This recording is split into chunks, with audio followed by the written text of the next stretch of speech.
A phone call jolted Mike Hudson out of his fragile sleep, like a siren cutting through the fog over the bay.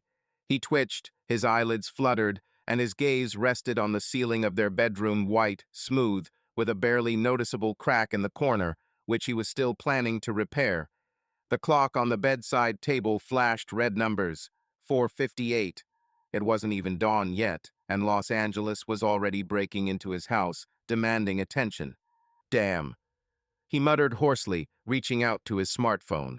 It glittered on the shelf next to the engagement ring and a photograph of Jenna Young, smiling, with dark hair spilling over her shoulders. The screen displayed the number of a contractor from a construction site in Malibu. Mike gritted his teeth.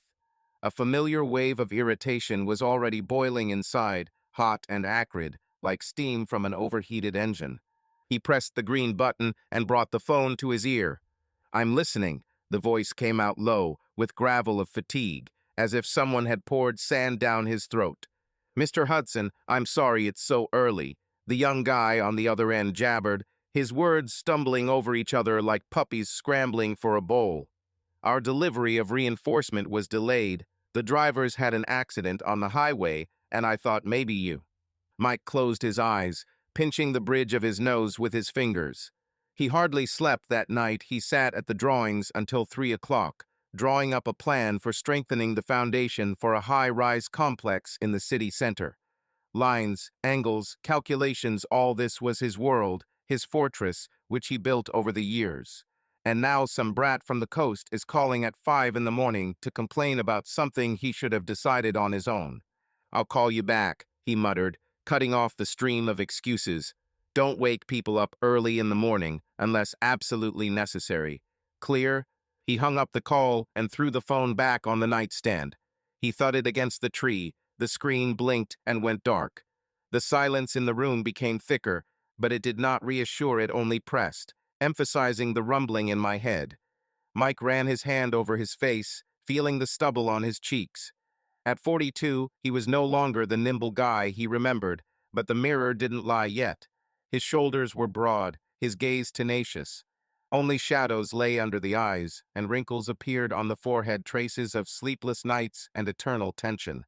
A quiet rustling of sheets was heard from behind. Jenna, his wife, propped herself up on her elbow, her silhouette silhouetted in the semi-darkness.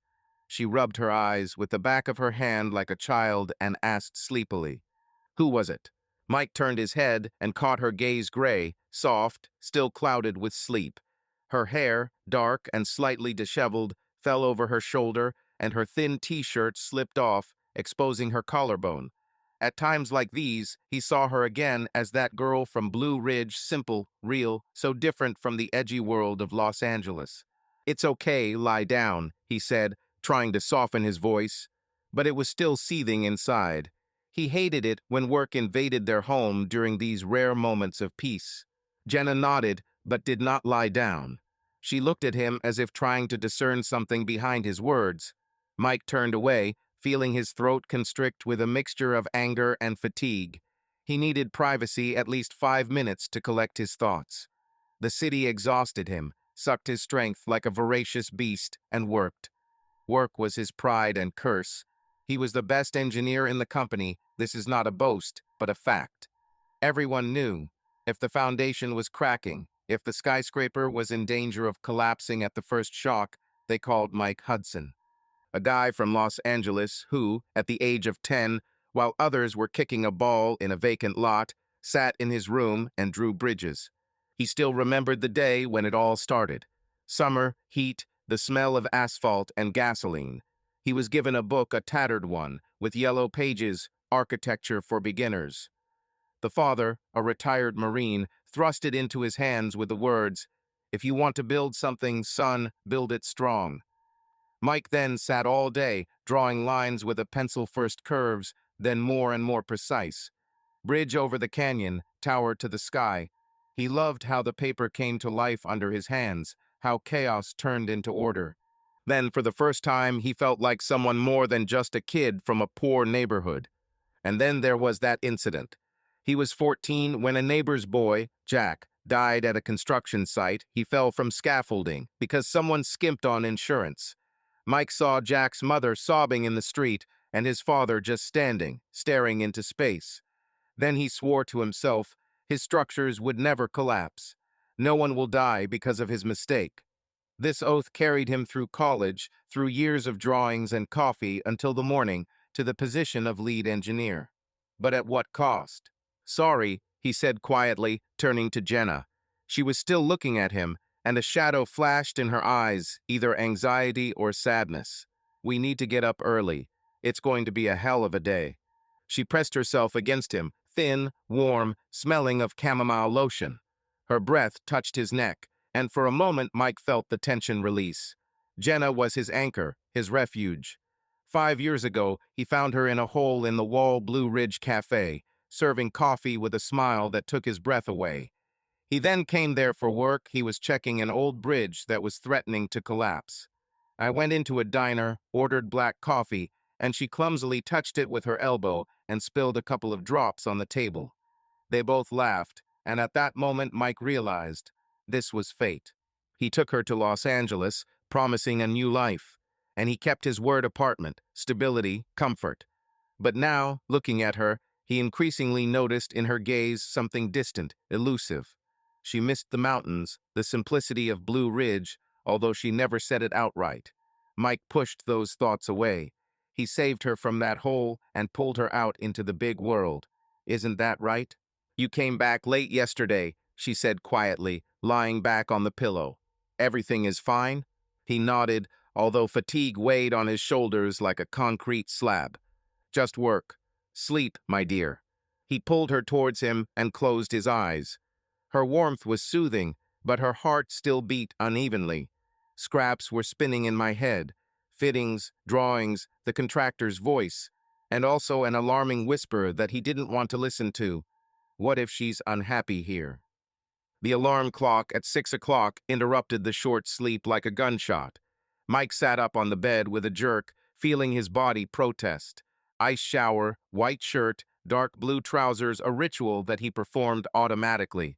The mirror reflected a man with dark circles under his eyes and sharp facial features. Not a boy, but still strong. The gym in the office complex helped keep fit, although there was less and less time for it. Jenna was already in the kitchen, in a silk robe, shaking the sleep out of her long hair. The coffee pot was hissing on the stove. She always made him coffee in the morning, a small thing that touched his heart. "Thank you," he muttered, raising the cup to his lips. The hot, strong taste burned my tongue, driving away the remnants of sleep. "What will you do today?" She shrugged, looking out the window, where Los Angeles was already waking up in a gray haze. "Maybe I'll meet Lisa." She asked for help finding an apartment. The name Lisa cut into my ears like a knife through glass. Mike tensed. This friend from Blue Ridge showed up a couple of months ago, supposedly for a vacation in California, but she reeked of trouble. An adventurer without roots, without a family, with a lot of stories about dubious adventures. Mike internally called her a blonde tornado and stayed away. But Jenna saw something familiar in her. "I see," he said briefly, hiding his displeasure. "Just be careful. This city, it can devour you if you're too lazy." She looked at him with a slight frown. "Don't worry, I'm not a child." Mike nodded and put his hand on her shoulder. I wanted to believe that everything was under control, but in the depths of my soul there was a doubt, small, sharp, like a splinter. 5 minutes later, he was sitting in his Ford, cursing the traffic jams. The city outside the window was pulsating. Street vendors, tramps, hurrying clerks.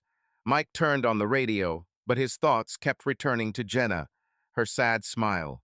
And Lisa, that damn Lisa. If it weren't for her, he thought, but didn't finish. He brought Jenna here himself. I built this life myself. And now he had to keep everything in his hands. Jenna stood at the window of their Los Angeles apartment, watching the morning light break through the gray haze over the city. The coffee pot hissed on the stove, filling the kitchen with a bitter aroma, but her thoughts were far away, hundreds of miles away, in the small town of Blue Ridge, where the air smelled of pine trees and the mountains on the horizon seemed like eternal guardians. She could almost hear the creaking of the wooden floor in the old house, the rustling of leaves outside the window, her mother's voice calling her to dinner. 5 years had passed since she left that world, but it still clung to her, like the smell of rain on clothes. She turned away from the window, shaking off the memories, and poured coffee into a cup for Mike. Her fingers trembled slightly from lack of sleep, from the morning coolness, or maybe from the fact that she again felt like a stranger in this huge city. Los Angeles was like a labyrinth to her. Noisy, vibrant, full of opportunity, but so far from the simple life she once knew. And yet, if it weren't for Mike, she would never have dared to step outside of Blue Ridge. He was her knight, tall, confident, with a firm gaze and hands that could build the whole world. That's what she thought then, on the day he first came into her life. Blue Ridge was a town stuck in time. Two main streets, a couple of shops, a church with a peeling bell tower, and the March Café, where Jenny worked since she was 18. Her days flowed monotonously, a shift from 7 in the morning to 3 in the afternoon, the smell of fried bacon and potatoes, the clinking of coins in a tin for tips. She wore a faded apron, tied her hair in a high ponytail, and smiled at every visitor, even if it was just another farmer grumbling about the weather or a bleary-eyed truck driver. She was 24 when she began to notice how time was slipping away. Other girls in the town have already acquired husbands, children, and houses with rickety fences. And Jenna still lived with her mother in a small house on the outskirts, where the wallpaper in the living room was peeling due to dampness, and the porch creaked under every step. Her father left when she was 10, leaving behind only an old suitcase and the smell of tobacco in the air. Mother, Ellen, worked in a sewing workshop, but her health weakened every year: cough, shortness of breath, tired look. Jenna helped as best she could. She cooked, cleaned, and brought her tips to pay for medications. But deep down she knew this is not life, but existence. She dreamed of more, although she couldn't say exactly what. Sometimes, after her shift, she would sit on the porch with a tattered notebook and draw with a pencil mountains, rivers, cities that she had never seen. Her fingers traced lines of houses with high windows, bridges over stormy waters, streets full of light. These were her escapes, small, secret, no one needed. Lisa, her friend since childhood, once caught her doing this and laughed. "Are you going to New York, Jen? Or to Hollywood straight away?" Jenna then became embarrassed and hid the notebook. But Lisa was right about one thing. Blue Ridge was stifling her dreams. The cafe became her salvation. Not because they paid more there than in the store across the street, but because people came there, different people, not like the locals. Tourists getting lost on their way to Asheville, truckers with stories of big cities, engineers checking out the old Tennecreek River Bridge. Jenna loved listening to them, refilling her coffee and nodding with a smile. These were her windows to the world, tiny cracks through which she could look beyond her town. And then one day, at the end of July, when the heat was so hot that the asphalt melted underfoot, he entered the cafe. Mike Hudson. Tall, wearing a checkered shirt with rolled-up sleeves, with dark hair slightly disheveled from the wind. He threw his backpack on a chair, sat by the window, and ordered black coffee. Jenna noticed him immediately, not only because of his appearance, although he was good-looking, but because of the way he carried himself. Confidently, but without arrogance. He had a notebook with some drawings in his hands, and he quickly wrote something down, frowning. "It's hot today, isn't it?" she said, carefully placing a cup of coffee in front of him. Her fingers trembled slightly, and her voice trembled. For some reason her heart suddenly beat faster, as if anticipating something important. She stole a glance at him and immediately looked away, hoping that he did not notice her excitement. He raised his head from the table, and Jenna froze. His eyes dark brown, deep, like an old forest at dusk, with these living sparks that seemed to cling to her soul, caught her gaze. And then he smiled, not widely, but so warmly, so sincerely that it took her breath away. Her cheeks flushed, and she turned to the counter, hiding her embarrassment. "Yes, it's like being in an oven," he answered, and a slight hoarseness slipped into his voice, which sent shivers down her spine. "I can just feel my shirt sticking to my back." "Are you local?" "Yeah, I've been here all my life," she shrugged, trying to seem casual, but her fingers nervously fiddled with the edge of her apron. "I was born, raised, and it seems like I'm not going anywhere. And you? She looked up at him, and her voice softened a little, betraying curiosity. From Los Angeles, he said, leaning back in his chair and looking at her as if she were the only person in this small diner. I came to look at your bridge. There are rumors that it is about to collapse, but I couldn't miss that. Jenna nodded, feeling something warm spreading inside from his words. Everyone was really talking about the bridge, old, rusty, with cracks in the beams. Locals joked that he was holding on to Pastor John's word of honor and the tape that had once been used to patch up the railings. "What are you, an engineer?" she asked, grabbing a rag and starting to furiously scrub the already clean counter. She needed something to do with her hands so as not to show how much she was drawn to look into those eyes of his again. "Yes," he nodded, and pride rang in his voice, mixed with something soft, almost affectionate. "I build something that doesn't fall. Well, or at least I try." He grinned again, and this smile a little crooked, but so lively made her heart skip a beat. "And you, Jenna?" He hesitated, glancing at the badge on her chest. "You're probably like the sun in this town, right? You keep everyone warm." She froze, not expecting this, and laughed quietly, a little nervously, but sincerely. Her cheeks flushed again, and she lowered her eyes, feeling how his gaze warmed her more than that damned sun outside the window. "Come on," she muttered, fiddling with a rag. "I'm just pouring coffee and chatting with the visitors. Nothing special." "Well, don't tell me," he objected, leaning a little closer, and his voice became lower, softer, almost intimate.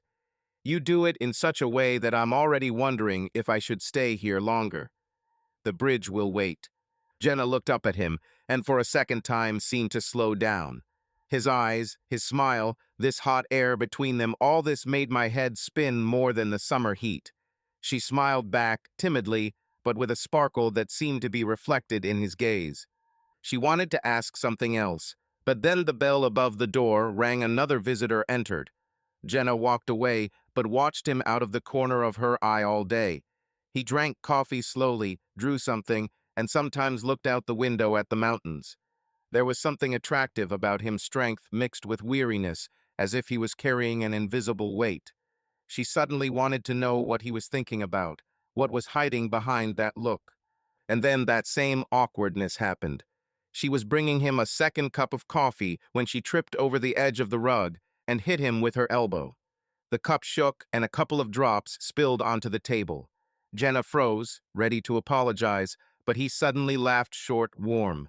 She, too, could not resist, and laughter burst out of her, pure and light, like a stream. "Sorry, I'm so clumsy," she said, blushing. "It's okay. The table will survive." He winked, wiping the stain with a napkin. "What is your name?" "Jenna," she answered quietly, feeling her heart beating a little faster. "Beautiful name. I'm Mike." At that moment, something clicked inside her. This was not just an acquaintance, it was the beginning. He came to the café for 2 more days while he inspected the bridge. They talked about the weather, about the mountains, about his work. He talked about Los Angeles, the skyscrapers, the traffic, the ocean, and there was a whole world in his words that Jenna could only imagine.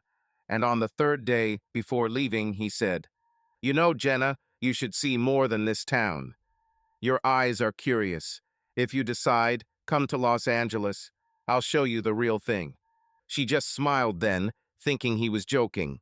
But a month later, he returned, with flowers, simple daisies picked somewhere along the way, and with a proposal that took her breath away. "Will you come with me?" he asked, looking into her eyes. "I don't promise an easy life, but I promise that you won't be bored." Jenna stood on the threshold of the cafe, feeling the ground disappearing from under her feet. Her mother was against it. "You barely know him, my girl." But deep down, Jenna had already made up her mind. Mike was more than just a man. He was salvation, a knight who would pull her out of this swamp where the days merged into one gray spot. She packed the old suitcase, hugged her mother, and followed him. Now, standing in the kitchen in Los Angeles, Jenna looked at the coffee in the cup and remembered that girl from the porch with a notebook in her hands. Where is she now? Does that thirst for something new remain in her, Or did the metropolis take away her dreams, leaving only melancholy? Mike left for work, slamming the door, and she still stood, feeling how past and present intertwined in her heart like the roots of an old oak tree. Jenna sat cross-legged on the couch in their apartment, absent-mindedly flipping through an old notebook she found in a dresser drawer. The worn pages contained telephone numbers, addresses, pieces of the past numbers that she had not dialed for a long time, names that had almost been erased from memory. But one name stood out, written in sweeping handwriting with a heart instead of a dot over the I. Lisa. Jenna smiled, but something warm and prickly at the same time stirred in her chest. Lisa was her shadow, bright, daring, unpredictable. And now, years later, she burst into her life again, like the wind through an open window. Jenna put the book down and looked at the ceiling. Outside the window, Los Angeles hummed with its endless symphony horns, the rustle of tires, the distant howl of sirens.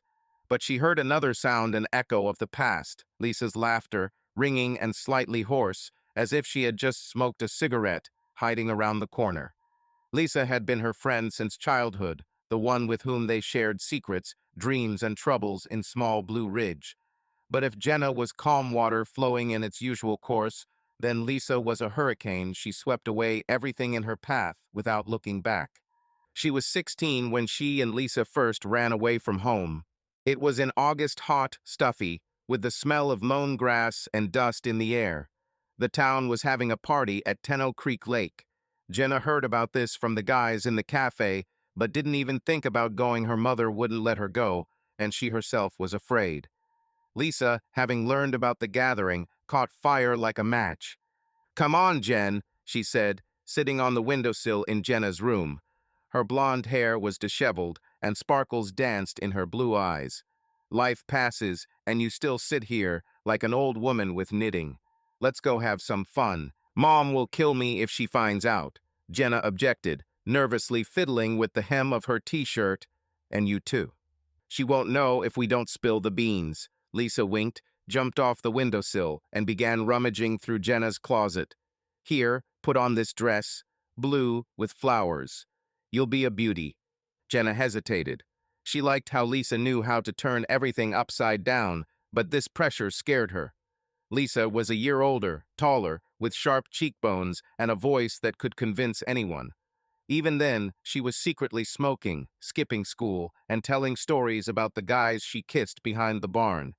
Jenna was different, soft, careful, with hands that smelled of coffee and soap from endlessly cleaning the house. But that evening Lisa won.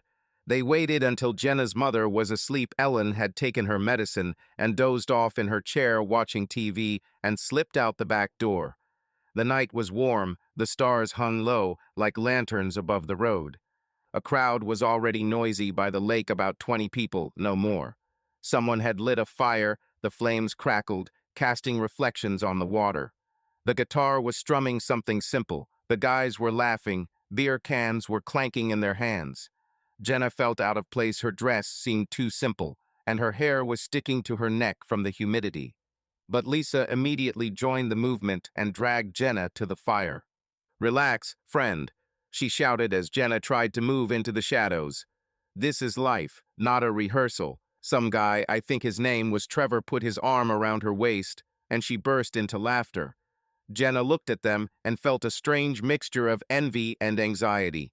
She wanted to be the same, free, brave, not afraid of other people's views. But deep down she knew she was not Lisa, and she never will be. The party ended when someone shouted that the sheriff was on his way. The crowd fled, leaving behind empty cans and smoking coals. Jenna and Lisa were hiding in the bushes, giggling and out of breath from running. They returned home in the morning, crept into Jenna's room, and Lisa fell asleep, curled up. The mother did not notice anything or pretended not to notice. But from that day on, Jenna understood. Lisa is the storm, and she herself is just a boat that she takes with her. Now, in Los Angeles, Lisa appeared again just as suddenly as then at the lake. She called a couple of months ago. The voice on the phone was still the same, slightly hoarse, full of energy. "Jen, hi. I'm in California. I came to live a real life. Let's meet." Jenna was surprised Lisa hadn't written or called in years, not since she left Blue Ridge after high school. There were rumors that she was hanging around somewhere in Atlanta, then in Miami, changing guys and jobs like gloves. But no one knew the details. Lisa was a master of disappearing and appearing, leaving behind only questions. They met at a café on Wilshire Boulevard a week after she called. Lisa burst into the hall like a whirlwind. Shoulder-length blonde hair, a denim jacket, ripped jeans, and lace-up boots. Her blue eyes sparkled, and her smile was still the same cocky, a little dangerous. She hugged Jenna so tightly that she almost choked, and immediately began talking about the road, about Los Angeles, about how she wanted to take this city by the throat. "You can't imagine, Jen, how many possibilities there are here," she said, pushing a strand of hair behind her ear. "I'm thinking of starting a blog, or become a model. What about you? Are you still sitting in the nest with Mike?" Jenna smiled, but something stabbed inside. Lisa always knew how to hurt people, not out of malice, but simply because she didn't understand how one could live quietly. For her, stability was a cage, but for Jenna, it was salvation. But now, looking at her friend, Jenna suddenly felt how her own life seemed dull next to this hurricane. Lisa brought with her the smell of freedom, the same one from the fire by the lake, from the night wind in her hair. And this smell frightened her no less than it attracted her. "He works a lot," Jenna answered, stirring her tea. "And well, I live. I helped him." Lisa snorted and tapped her nails on the table. "Are you helping? What are you, a maid? Jen, you're in a metropolis, not Blue Ridge. We must take ours." Jenna looked away. She didn't want to argue. Lisa has not changed. She is still the same rebel, ready to throw herself into the fire for the thrill. But there was a truth in her words that Jenna didn't want to hear. Los Angeles was putting pressure on her, and she didn't know how to find herself in it. Mike was her anchor, but sometimes she felt like she was drowning with him. She remembered Lisa once saying, back in Blue Ridge, "If you don't take a chance, Jen, you'll end up here forever, making soup and darning socks." Then Jenna left with Mike, thinking that this was her risk. But now, looking at Lisa, she asked herself, did she have the courage to truly live? Mike rushed into the office 2 minutes later than usual, clutching a glass of coffee that he had managed to grab from the machine downstairs. The elevator hummed. The smell of fresh paint from renovations on the 5th floor filled his nose, but he didn't notice anything, only the roar in his head from the morning bell and traffic jams that consumed half an hour of his life. He pushed open the glass door of the engineering department and was immediately overwhelmed by noise. Phones ringing, printers whirring, someone arguing loudly at the farm table. "Hudson, where have you been?" Tom's voice, sharp and slightly mocking, pulled him out of his thoughts. Tom Kelly, his partner in the projects, sat at a table littered with papers, twirling a pencil in his hands. Tall, skinny, with a pointed nose and eternally squinted eyes, he resembled a hawk looking out for prey. "In a traffic jam," Mike said shortly, throwing his jacket over the back of his chair. "What do we have?" "Accident in Malibu," Tom grinned, as if it made him happy. "Your contractor, that kid with a voice like a teenager, called here 3 times. He says a truck loaded with rebar overturned on the highway.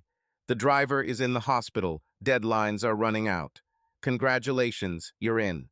Mike clenched his teeth, feeling the coffee turn to acid in his stomach. "Why didn't they call me back right away?" he asked, sitting down at his desk and opening his laptop. "Because I'm not your secretary," Tom shrugged, but there was something poisonous in his tone. "And by the way, Bradley already asked about you. He wants a report on the foundation by lunch. Good luck, genius." Mike exhaled through his nose, trying not to lose his breath.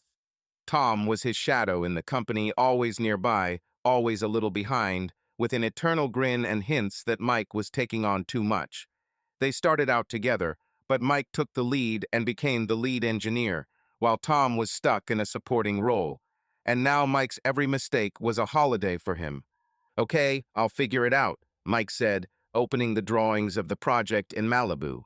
It was a waterfront apartment complex 20 stories high, glass and steel, overlooking the ocean.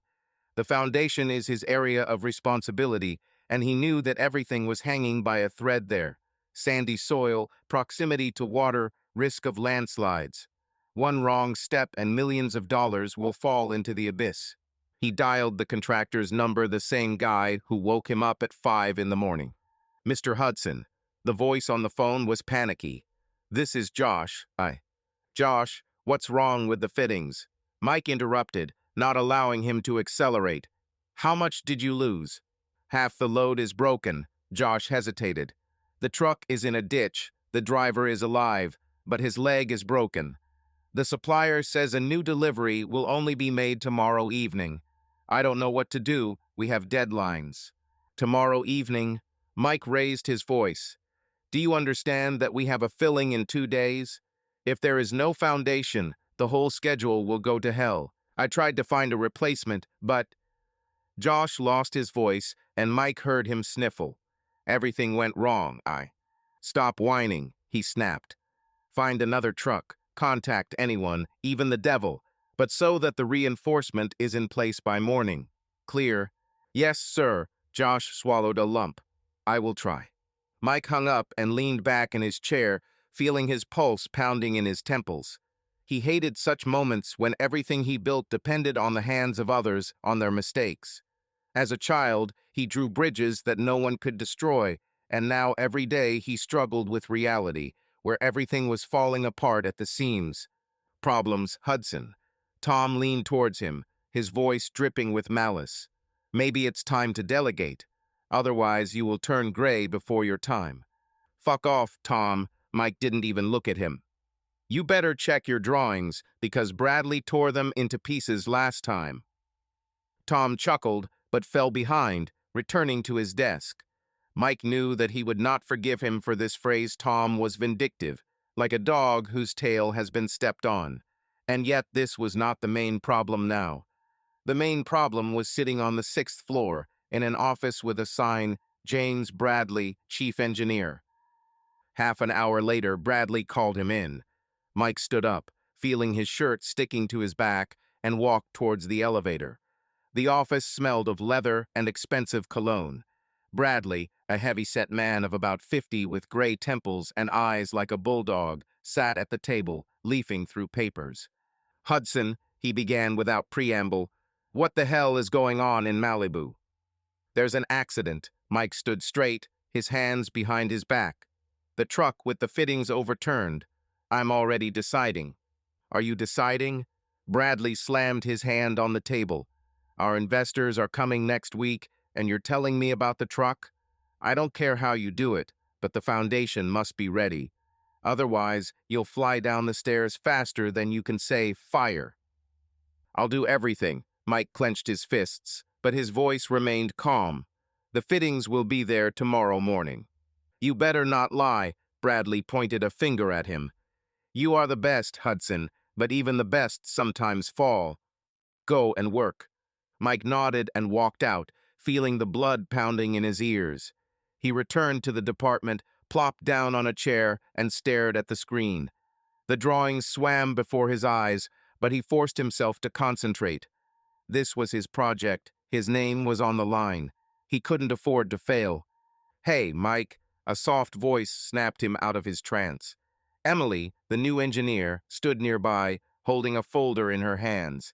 She was about 25 years old. Her hair was pulled back into a messy bun. Her eyes were green and slightly alarmed. I heard about Malibu. Need help? Mike looked at her. Emily joined the company 3 months ago, smart, diligent, with a Stanford diploma and a lot of ideas. She reminded him of himself at the beginning of his journey, only without the rigidity that he acquired over the years. Thank you, Emily, but I can handle it, he said, softening his tone. This is my mess. I have to clean it up. I can check the calculations. She did not back down. You already have a lot to do, but I'm still sitting without tasks. Let me at least take something. Mike hesitated. He didn't like accepting help. It was like admitting weakness. But Emily looked at him with such sincerity that he nodded. Okay, look at the loads on the supports. If something doesn't add up, say it right away. I'll do it, she smiled, and there was something warm, almost calming, in her smile. Emily went to her desk and Mike went back to work. But out of the corner of his eye, he noticed Tom watching them, narrowing his eyes. He's jealous, the thought flashed. Tom had been looking sideways at Emily for a long time. Either he wanted to set her up, or he was simply angry that she was communicating with Mike. This was another mind that would have to be circumvented. By noon, he had finished his report for Bradley and texted Josh. Found the truck? The answer came a minute later.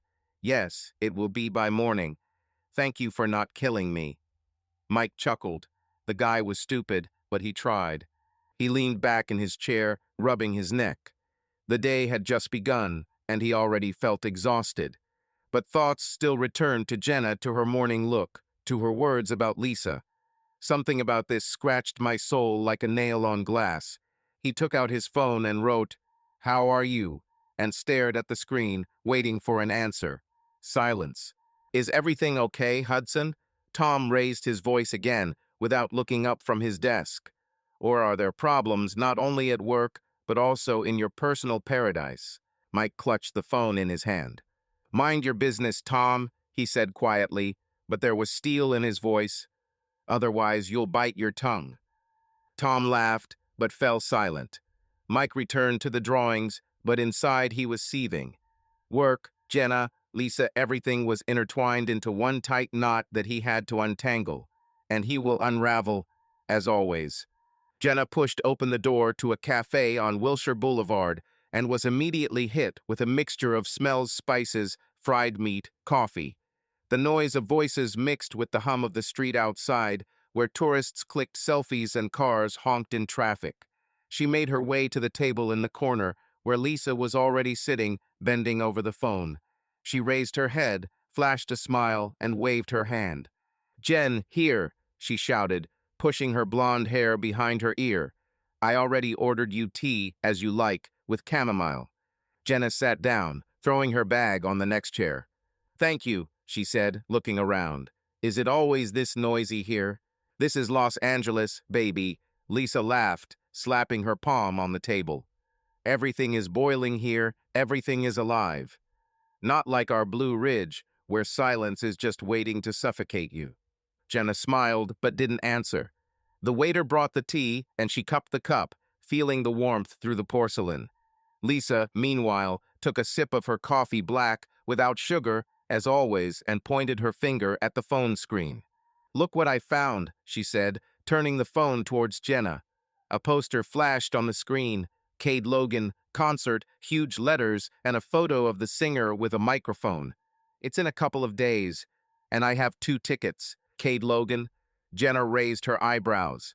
"The one on the radio every 5 minutes." "Yeah, he's the one." Lisa winked. "The voice gives you goosebumps, but live, they say, it's fire. Let's go, Jen. Consider this my gift to you on the eve of your birthday. We'll be turning 30 soon. We need to celebrate." Jenna hesitated, stirring the tea with a spoon. "I don't know, Lisa. Mike will probably be busy, and I'm alone." "Leave your Mike." Lisa rolled her eyes. "He's always at a construction site or drawing drawings. Are you going to wait for him with dinners all your life? Let's go shake things up." "It's not that simple," Jenna frowned. "He works for us, for the sake of the house." "For your sake," Lisa snorted. "Jen, honey, you've been here for 5 years, but you live like in a cage. Where are your dreams? You were always drawing cities and skyscrapers in Blue Ridge. Now what? Are you sitting at home and missing the mountains?" Jenna looked away, feeling Lisa's words scratch something inside her. She remembered her notebook with drawings, the one that had remained in the closet in the old house. Lisa always knew how to touch her weak points. "I don't miss you," she said quietly. "It's just, sometimes it feels like I don't belong here." "Alien?" Lisa leaned closer, her eyes sparkling. "Your husband is an engineer, your apartment is in the center, and you are a stranger. You just don't take your due, Jen. This city is like a pie. Take a bite before it gets cold. And what do you propose?" Jenna looked at her, narrowing her eyes slightly. "Drop everything and run for adventures like you." "Why not?" Lisa grinned. "I decided to become a blogger. I will photograph this city, parties, and people. I have already agreed with one guy. he will set up a camera for me. Imagine, Lisa from Blue Ridge takes on Los Angeles, and you could take photos with me, or at least something of your own. A blogger. Jenna couldn't help but smile. Are you serious? Absolutely. Lisa slammed her fist on the table. Every second person here films something, but am I worse? I have charisma, I have stories, and you could be my cameraman, or just live and not hide behind Mike. I'm not hiding, Jenna raised her voice, but immediately stopped, noticing how the next table looked back. I just like stability. You know I'm not like you. Stability, Lisa grimaced. It makes you sick, Jen. Remember how we ran away to the lake at 16? I pulled you out, and then you walked around for a week with sparkling eyes. You need it, you're just afraid to admit it. Jenna sighed, looking into her cup. Lisa was right about one thing: that escape by the lake remained in her memory like a flash. But now everything was different. She had Mike, a home, a life she chose. Or which one was chosen for her? I'll think about the concert, she finally said, to change the subject. But I won't promise. Think and think, Lisa winked. I already got a ticket for you. And another surprise, after the show there will be a private after-party. My friend, Pete, promised to conduct it. Imagine me and Cade Logan in the same room. Are you kidding? Jenna gasped. This is unreal. Nothing is unreal for me. Lisa leaned back in her chair, pleased with herself. I want to go there for the sake of the blog. I'll tell a couple of stories and make contacts, and you'll just have fun. Well, say yes. Lisa, I don't know. Jenna hesitated. Mike will kill me if I walk somewhere at night. Mike, Mike, Mike. Lisa rolled her eyes so hard that she almost fell out of her chair. Did he put a chain on you? You're a grown woman, Jen. One evening won't break anything. It's your birthday, almost 30 years old. When else will you allow yourself this? I need to talk to him. Jenna pursed her lips. He's worried, you know. Oh, come on, Lisa waved her hand. Tell him you're coming with me. He won't say a word. Or lie that you're spending the night at my house. It's simple. I'm not lying to him. Jenna looked at her firmly. Never. Well, in vain, Lisa chuckled. Sometimes a little lie saves you from great boredom. But okay, decide for yourself. Just don't wait. The tickets are not rubber. Jenna nodded, but everything was seething inside. Lisa sat opposite, so lively, so free, and something attractive and dangerous wafted from her. The concert, the after-party, Cade Logan, it was like something out of a movie that Jenna never starred in. But the thought of Mike's tired eyes, his care pulled me back. And if I go, what next? She asked quietly. You won't stop at the concert. Further, Lisa smiled like a cat that caught a mouse. Next we take this city by the throat, Jen. I will become an internet star, and you will feel alive for once. Agree, friend. This will be our best gift to ourselves. Jenna didn't answer, just took a sip of tea. It had already cooled down, but she didn't notice it. Lisa looked at her, waiting, and there was something predatory in her gaze, as if she already knew that Jenna couldn't say no. I'll think about it, Jenna repeated, but her voice trembled, and both knew that it was almost a yes. Mike opened the apartment door and was greeted by the smell of herbal tea and silence thick, almost tangible.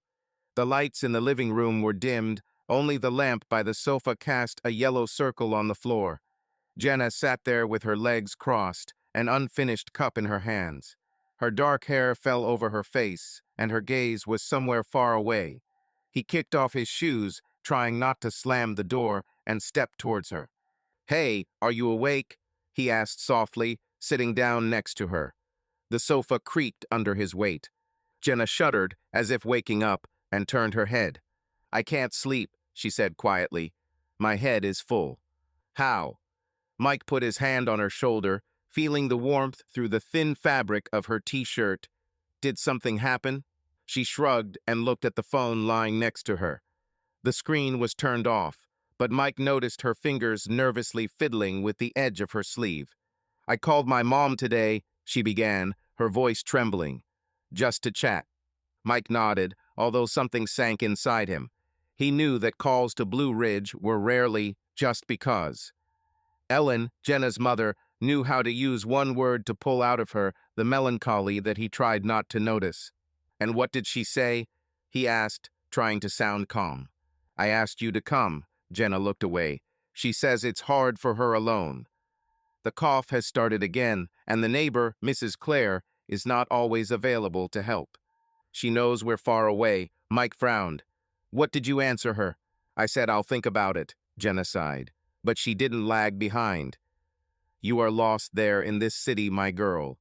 I would return home. Everything is simpler here. Everything is familiar." And so on for half an hour. Mike removed his hand from her shoulder, feeling irritation boiling in his chest. "Easier?" he asked, his voice becoming sharper. "You wanted to leave yourself, Jen." "I wanted to." She looked at him, her eyes flashing in the semi-darkness. "But sometimes I feel like I'm lost here. You're at work, I'm alone, and this city, it's so huge, Mike. I am like a grain of sand in it." "A grain of sand?" He raised his voice, but then stopped short and clenched his fists. "I work hard for us, Jen, so that we have a home, so that you don't need anything. Do you miss Blue Ridge?" "I didn't say that I wanted to go back." She straightened up. Resentment flashed in her voice. "It's just, everything was clear there. People knew each other. The air smelled of pine trees, not exhaust. Here I don't know who I am."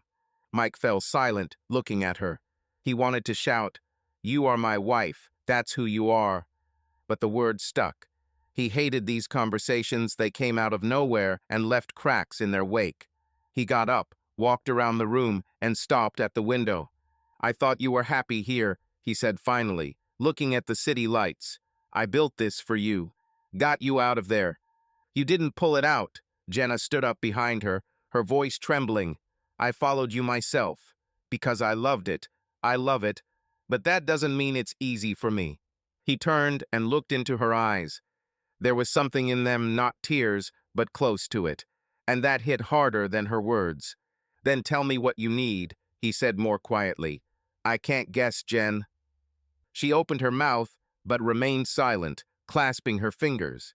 Mike waited, but the silence stretched on until it became unbearable. "Okay," he exhaled. "Let's sleep. Morning will sort it out."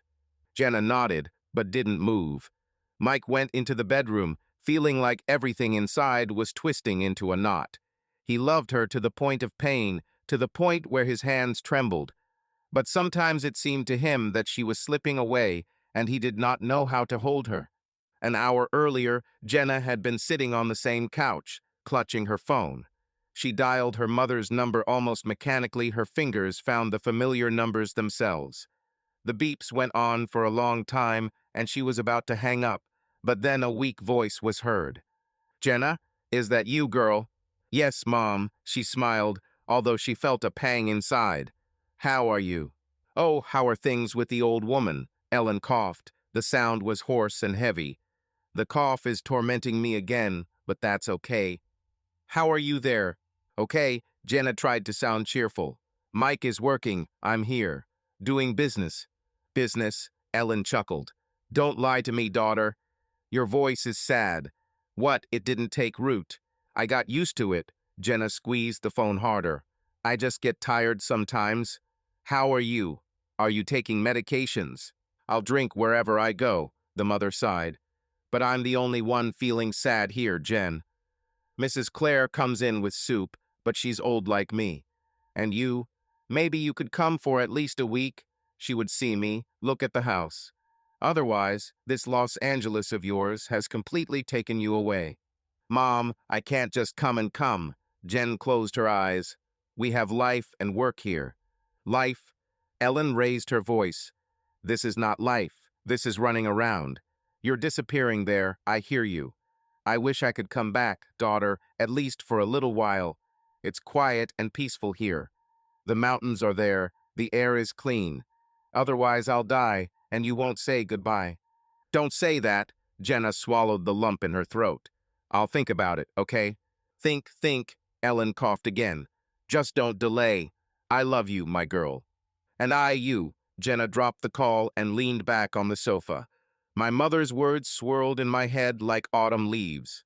I will return. She imagined a house in Blue Ridge, a creaky porch, the smell of pine trees, her mother's tea with honey, and then there was Mike, his tired smile, their apartment. Two worlds pulled her in different directions, and she didn't know where she belonged. When Mike arrived, she was still sitting, looking into space. Her mother's call stirred something she was afraid to touch. And now, looking at her husband, she felt. This conversation was just the beginning. Are you really thinking about Blue Ridge? Mike returned to the living room and stopped at the door. His voice was level, but there was a ring of steel in it. Jenna raised her head. I don't know, she said honestly. Sometimes I miss you. By mother, by simplicity. But I don't want to leave you, Mike. Throw? He stepped closer. You are my wife, Jen. I'm always there. But if you feel bad here, tell me directly. I'm not holding you by force. I didn't say it was bad. She stood up and walked up to him. It's just, I need something of my own. I don't know how to explain. Try it. He looked into her eyes, and there was so much pain in his gaze that she almost turned away. I love you, she finally said, placing her hand on his chest. But sometimes it seems to me that we have become strangers. You are at work, I am here, existing. Mike was silent for a long time, then nodded. I love you, he said quietly, and I will try. But you can also tell me if something is wrong. Fine. Okay, she pressed herself against him, feeling his heart beating under her palm. But sadness was already frozen in her voice, and her mother's words sounded in her head. I would come back. The taxi dropped Jenna and Lisa off at the entrance to the huge hall, where the crowd was already buzzing. Fans wearing Cade Logan sweatshirts milled around the doors, colorful lights flashing like the pulse of the city, and the air vibrated with anticipation. Jenna stepped behind Lisa, feeling her heart pounding either from the noise or from the fact that she had finally decided. Get the tickets, Jen. Lisa turned around, her eyes sparkling like a child's before an amusement ride. It will be epic, I promise you. Jenna reached into her bag and pulled out 2 crumpled tickets, a gift from Lisa on the eve of her 30th birthday. She hesitated until the last moment, but in the morning Mike said, Go, unwind, with that tired smile, which made her feel even worse. And here she is, in this chaos, with Lisa, who was already pushing her way to the entrance. I have a flask, Lisa whispered, patting her jeans pocket. Let's take a sip for courage while the guards don't see. You're crazy, Jenna snorted, but took the outstretched flask and took a small sip. A warm wave of whiskey burned her throat and she coughed. Easy, friend. Lisa laughed, slapping her on the back. This is not chamomile tea. They walked inside, pushing through the crowd. The hall was huge, thousands of people, the hum of voices, the smell of sweat and sweet perfume. Their seats were in the middle, not too close to the stage, but Lisa immediately jumped up, craning her neck. Look how many people there are, she shouted over the noise. This is life, Jen, not your dinners with Mike. Jenna didn't answer, just clutched the bag in her lap. She felt uncomfortable, too loud, too crowded. But then the lights went out and the hall exploded with screams. The musicians took the stage, the drummer hit the cymbals, the guitarist struck a sharp chord, and then he, Cade Logan, stepped into the circle of light. Tall, wearing a black t-shirt, holding a microphone, he raised his head and the crowd roared even louder. Los Angeles, are you ready? His voice, low and slightly hoarse, rolled through the hall like thunder. Jenna froze. He began to sing. The first note hit his chest, deep, rumbling, with an anguish that touched the soul. The song was about the road, about night lights, about how the heart breaks out of its cage. The bass throbbed, the guitars howled, and she felt the hairs on the back of her neck stand up. Cade, Cade. Lisa was jumping next to him, shouting his name. Jen, come on, get up. Jenna stood up, almost against her will, and suddenly found herself moving to the beat. The music pulled in like a whirlpool, washing away her thoughts about Mike, about home, about longing. Cade rushed around the stage, throwing phrases into the crowd, laughing, and his every gesture caused a new roar. He was not just a singer, he was a force of nature, and Jenna, without noticing it, succumbed. Amazing, huh? Lisa poked her with her elbow. Her eyes were burning. I told you, you won't regret it. Yes, Jenna breathed, and it was true. She felt hot, her cheeks were flushed, and a forgotten energy rose inside her, the one she felt by the lake in Blue Ridge when she ran away with Lisa. The concert lasted almost 2 hours. Cade changed the rhythm from fast, air-tearing tracks to a ballad, where his voice trembled like a string, and the audience fell silent, catching every note. Jenna closed her eyes, feeling the melody enveloping her like warm rain, and then another explosion, light, sound, screams. He finished, bowed, but the crowd called him for an encore. More, more, Lisa shouted, and Jenna joined in, not holding back her smile. Cade came back and sang the last song, a fast song with a raucous chorus that the whole room followed. He waved his hand, and for a moment his gaze glanced over their sector. Jenna froze. It seemed to her that he looked right at her. Nonsense, of course, but my heart still sank. The lights went out, the show ended. The crowd began to disperse, buzzing with emotion.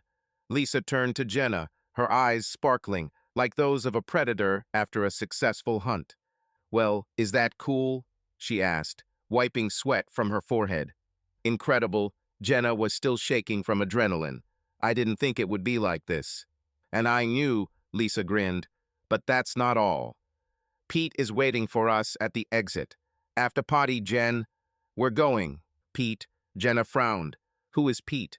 My friend. Lisa waved her hand as if it didn't matter. He hangs out here, knows people. Got us a pass to a private party. Cade will be there. Jenna froze, watching as Lisa was already walking towards the exit.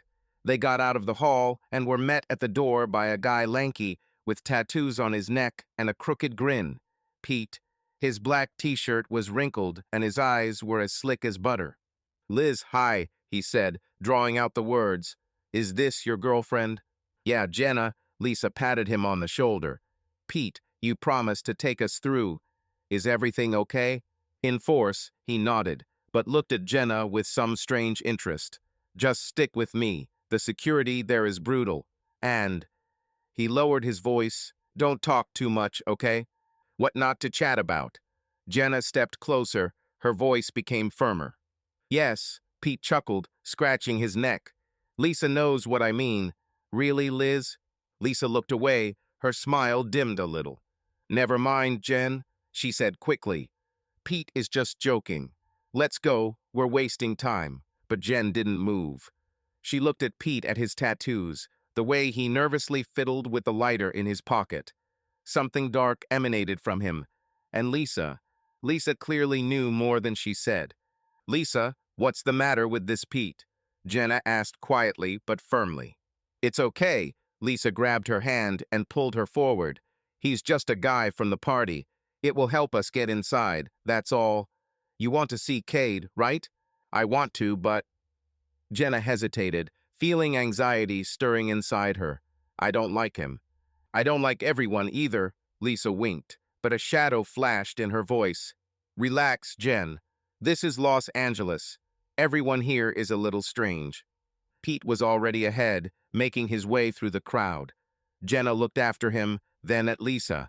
Her friend was beaming, but behind that shine there was something else, something she didn't want to talk about. Mike flashed in his thoughts. Just don't look for trouble. But Lisa was already pulling her along, and Jenna walked, feeling Cade's music still pulsating through her veins.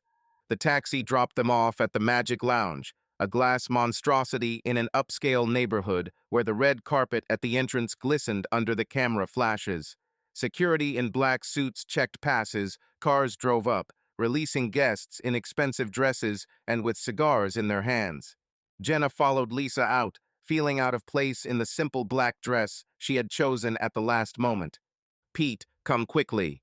Lisa waved her hand, and a lanky guy with tattoos on his neck jumped up to them, holding a pair of badges. Here you go, he handed them the passes, grinning at Jen.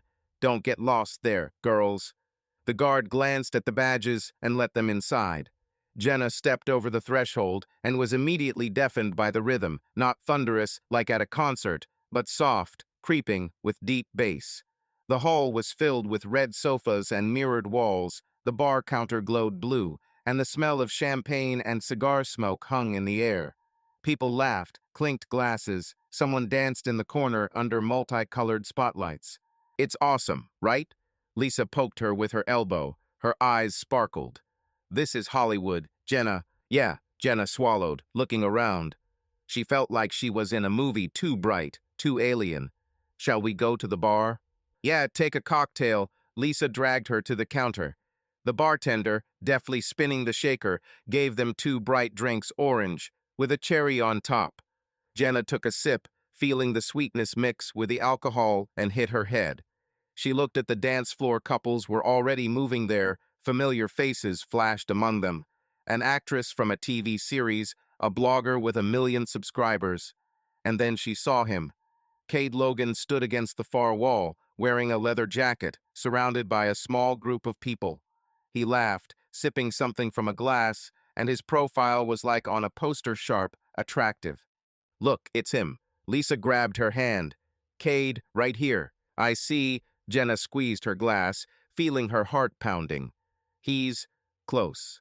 "Of course." Lisa winked. "I'll go to Pete. He's chatting with someone there. Just relax for now." She disappeared into the crowd, leaving Jenna at the counter. The music changed to something slow and piercing, and Jenna took another sip, feeling a little dizzy. She was about to find Lisa and leave too late, but then someone touched her elbow. "Hello." The voice was low, slightly hoarse. She turned and froze. Cade Logan stood in front of her, slightly out of breath, with a smile on his lips. "You were at the concert, right? In the front row?" "Aye." Jenna faltered, her cheeks flushed. "Not exactly the first one, but yes, it was. I noticed you." He tilted his head, looking into her eyes. Light brown, with sparkles, they seemed to attract her. "Did you like the show?" "Very," she exhaled, trying not to lose face. "You're amazing on stage." "Thank you," he laughed, touching her elbow with his fingers. "I'm Cade, by the way. And you?" "Jenna," she said quietly, feeling his touch burn. "Jenna," he repeated her name as if tasting her. "Shall we dance?" She froze. Mike's voice screamed in his head, "Don't look for trouble." But Cade had already extended his hand, and she nodded as if in a fog. "Okay," she whispered. They moved onto the dance floor. The music enveloped them, slow and drawn out. Cade put his hand on her waist, and Jenna felt her body trembling from his proximity, from the smell of his perfume, from all this madness. He moved confidently, leading her, and she gave in, forgetting where she was and who she was. "You dance great," he said, leaning towards her ear. "There's something hidden about you." "Hidden?" She tried to smile, but her voice trembled. "Passion," he grinned, and his fingers slightly squeezed her waist. "It's obvious that you're not always so quiet." Jenna flushed, looking away. The music sped up, and he moved closer. She felt his breath on her neck, and suddenly he leaned down. His lips found hers hot, fast, with the taste of whiskey. The kiss was like an electric shock, and she responded without having time to stop. She stumbled back, breathing heavily. "I'm married," she said, retreating. "It doesn't always interfere." Cade smiled at the corner of his mouth, taking a step towards her. "Stay a little longer." "No, I have to go." Jenna turned, her heart pounding. She made her way to the edge of the dance floor, looking for Lisa. She was standing at the bar, chatting with Pete. "Lisa, I'm leaving." Jenna grabbed her hand. "It's too much. I can't." "Are you leaving?" Lisa turned around, her eyes narrowed. "Are you serious? We just arrived, and you were already dancing with Cade. This is your chance, Jenna. This is not a chance. This is a mistake." Jenna pursed her lips. "I want to go home." "Home?" Lisa snorted, crossing her arms. "He's a star. He chose you." "I don't want to be chosen." Jenna raised her voice. "You don't understand, do you? I'm married, Lisa. He doesn't care about your ring." Lisa stepped closer, her voice becoming sharp. "Me too. Do you think I just dragged you here? This is my ticket, Jen. I'll film it for the blog and make some connections. And now you're ruining everything for me." "Your ticket." Jenna froze, looking at her. Thank you for this. For both of us. Lisa grabbed her by the shoulders. You saw how he looked at you. Stay, let's hang out for another hour. No one will know. Mike will sleep as always. Come on, Jen. Jenna pulled away, feeling everything boiling inside. Lisa looked at her defiantly, and at that moment she realized her friend was using her as she had always used her by the lake, in Blue Ridge, now here. I'm leaving, she said firmly, with or without you. Okay, go. Lisa waved her hand, but anger flashed in her voice.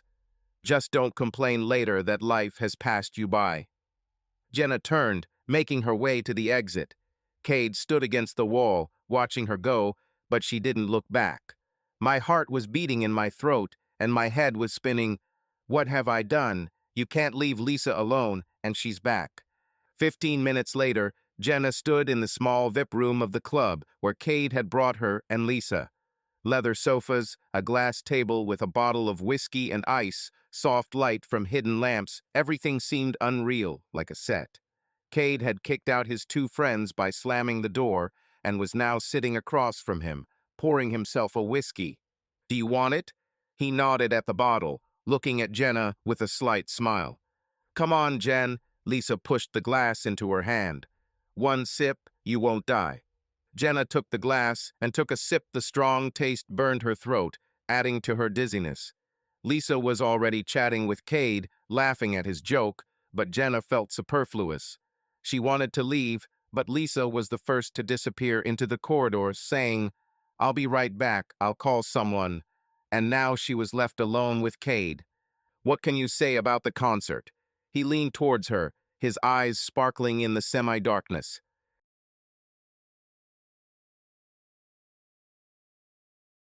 They say there's darkness in my songs, he chuckled. Maybe it's true. What's in you? In me? She hesitated, looking into his face beautiful, with a predatory curve of his lips. Yes, he moved closer. You're not like everyone else here. There's something real about you. His words hit my head like whiskey. She wanted to object, but he was already there. His hand lay on her waist, and she did not move away. He leaned down, and their lips met. The kiss was hot, fast, with a taste of alcohol and danger. Jenna gasped, but answered, feeling her body betray her mind. Stay, he whispered, breaking away for a moment, and his fingers slid along her back. I can't, she stepped back, but he pulled her back, and she gave in. Everything began to spin his hands, her breathing, the beating of her heart. They fell on the sofa, their clothes crumpled, and at that moment she forgot about Mike, about the ring on her finger, about everything. It was madness, a momentary impulse, but she did not stop until passion captured them completely. Suddenly, the door swung open. A drunk guy with a phone on a selfie stick stumbled inside, staggering. Oh, damn. Sorry, it's busy here. He froze, staring at them, disheveled, with obvious traces of what had just happened. Jenna gasped and jumped back, pulling on her dress. Cade jumped up, his face twisted with anger. Get out, he growled, rushing towards the guy. Yes, I'm leaving. Wow, and you're alive. The blogger cackled, showing his phone. The camera flashed red. The broadcast was on. Turn it off, freak. Cade rushed towards him, trying to knock out the phone, but the guy dodged, retreating to the door. It's Cade Logan, he neighed, stumbling. Cool content, people, watch it. Jenna jumped up, her legs trembling. Stop him, she shouted to Cade, but he was already chasing the blogger into the corridor. There was a noise behind the wall, the screams of the guards, the squeals of some girls. Jenna ran out after her, her heart pounding in her throat. Cade caught up with the guy at the turn, snatched the phone, and threw it against the wall. The screen cracked, but the blogger just laughed. It's too late, dude. He backed away. Already online, catch the likes. Security guards in black suits flew up, grabbed the guy by the scruff of the neck, and dragged him away. Cade turned to Jen, his face dark with rage. Damn, I'll handle this, he said, wiping sweat from his brow. My manager will shut up. Don't worry. Will it fade away? Jenna stepped towards him, her voice trembling. This is, everyone will see. Mike will see. Mike? Cade narrowed his eyes. Your husband, or what? Yes, she started screaming. I shouldn't have. Oh God, what have I done? Calm down, he grabbed her hand. Nobody will know who you are. It's just a video. It will be forgotten in a day. Will they forget? She broke out, looking at him with horror. You don't understand. Jenna turned around, looking for Lisa. The crowd in the corridor was buzzing. Someone shouted, Jen, come out. But Lisa was not there. She made her way to the main hall, looking around, but her friend had disappeared like smoke. Pete flashed by the bar, but when she called him, he just shrugged. Lisa got away, he said, grinning. She said she'd figure it out herself. Will he figure it out? Jen froze. She left me. Yeah, Pete chuckled. You're a star now, friend. Good luck. Jenna retreated, feeling the walls pressing in. Cade was still in the hallway, yelling at someone on the phone, but she didn't wait. She ran out into the street. The cold air hit my face, but the panic did not go away. Video. Mike. Lisa is missing. Everything was falling apart, and she was alone. She took out her phone, her fingers trembling. I dialed Lisa beeps, silence. Then Mike voice box. Lord, what have I done? Was spinning in her head as she walked to the taxi without looking back. The club was left behind, but the shadow of the scandal had already covered her. Mike burst into the apartment around midnight, throwing his keys on the table by the door. Traffic jams consumed the last of my strength, and my day at the office my nerves. He wanted only one thing to fall on the sofa and forget himself, but first he had to finish the drawings. He turned on the laptop, collapsed into a chair, and opened social networks mechanically to distract himself for a minute. The headline immediately jumped out. Cade Logan in a scandalous live broadcast with an unknown girl, 18 plus. Mike chuckled another stellar prank, don't care. But the screenshot under the title made him freeze. Vaguely familiar outlines, dark hair, dress, figure. He clicked the link and the video loaded. On the screen was Cade Logan, disheveled, with an angry face, and next to her was her. Jenna. Her hair is a mess, her dress is wrinkled, her lips are red, her eyes are shining. The quality was lousy, but he recognized her immediately by her movements, by the way she recoiled when some drunken idiot with a phone laughed. Sex. It wasn't just dancing or flirting, it was as obvious as a blow to the face. No. He exhaled, but the sound was stuck in his throat. He watched for another second until the video cut out and the comments started pouring in. Who is this chick? Feels sorry for her husband lol. Cade is at it again. Mike threw the laptop onto the table. It almost fell. His heart beat once, twice, and then anger covered him like a wave hot, blind. He stood up and walked around the room, clenching his fists so that his nails dug into his palms. Jenna, damn. What have you done? He shouted into the void, and his voice echoed off the walls. He collapsed back into his chair, looking at the photo of her on the shelf, the one where she laughed in Blue Ridge. 5 years. For 5 years he built this life, dragged her here, swore to himself that he would make her happy, and she, with some pop star in front of everyone. The pain tore through my chest, but the anger was stronger. He hated her now and himself too, for not seeing her, not holding her back. The phone vibrated on the table. Mike grabbed him. Tom. Hello, he muttered, his voice hoarse. Hey, Hudson, do you know? Tom spoke quickly, with a hint of gloating. The whole office is buzzing here. The video with Jenna and this singer spread across all the chats. What video? Mike squeezed the phone, although he knew the answer. Come on, don't pretend, Tom chuckled. She's there with Cade Logan at some club. Everyone laughs. They say you are now officially a cuckold. Bradley even asked if it was time for you to take a vacation to heal your nerves. Shut up, Tom. Mike raised his voice. It's none of your business. Mine is not mine, but the gossip has already started. Tom did not let up. Emily, by the way, defends you, says that this is a montage. But the rest. You understand, Hudson. You are the star of the day. I said shut up. Mike threw the phone on the sofa. It bounced and fell on the floor. Colleagues, gossip. It was like a knife in the back. Not only Jenna, but the whole world was now pointing a finger at him. He got up, walked to the bedroom, opened the closet. Jenny's old suitcase, the same one she'd brought from Blue Ridge, lay on the top shelf. He pulled it out, threw it on the bed, and began throwing her things. Dresses, t-shirts, underwear, everything flew inside, indiscriminately, like garbage. His hands were shaking, but he didn't stop. Every rustle of fabric was like an accusation. You betrayed me. You broke everything. This is the end, he muttered, tucking into her favorite sweater, the green one she wore at home. You're leaving. Today. He zipped up his suitcase and placed it by the door. Then he sat down on a chair, looking out the window, where the dawn was already turning pink over the city. The stars melted, and hope melted with them. He remembered his father's words. Trust is everything, son. No trust, no nothing. Mike lived by this rule, holding on to Jenna even when she moved away. And now she broke everything they had. The phone vibrated again, a message from Tom. Hey, seriously, did you see? If anything, I can tell Bradley that you're sick. Mike didn't answer. He opened the bus website and selected a flight to Blue Ridge for the morning. Let him go there, to his simplicity, to his mother. He doesn't care. The door creaked and Mike raised his head from the wall he had been staring at for an eternity.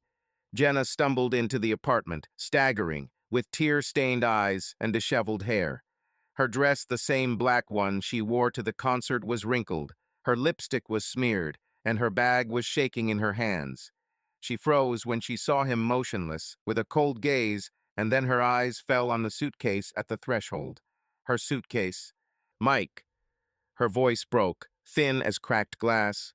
I can explain. He stood up with a jerk, the chair creaked, and stepped towards her, hanging on top of her. His hands shook, his fists clenched until his knuckles hurt, but he kept himself in check for now. No need, he muttered through his teeth, looking into her wet eyes. You're leaving. Now. Mike, please. She rushed towards him, grabbed his hand, her fingers grabbed the sleeve of his shirt. Tears flowed down her cheeks, leaving black trails of mascara. It was a mistake. I didn't mean to, I swear to you. Error. He pulled his hand away so sharply that it swayed.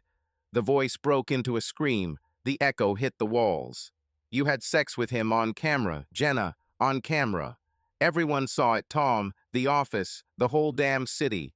Do you even understand what you did to me? She fell to her knees, clutching his pants, her sobs breaking the silence.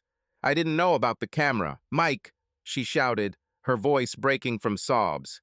Lisa persuaded me, I drank, I lost my head. Forgive me, please, I beg you. Sorry.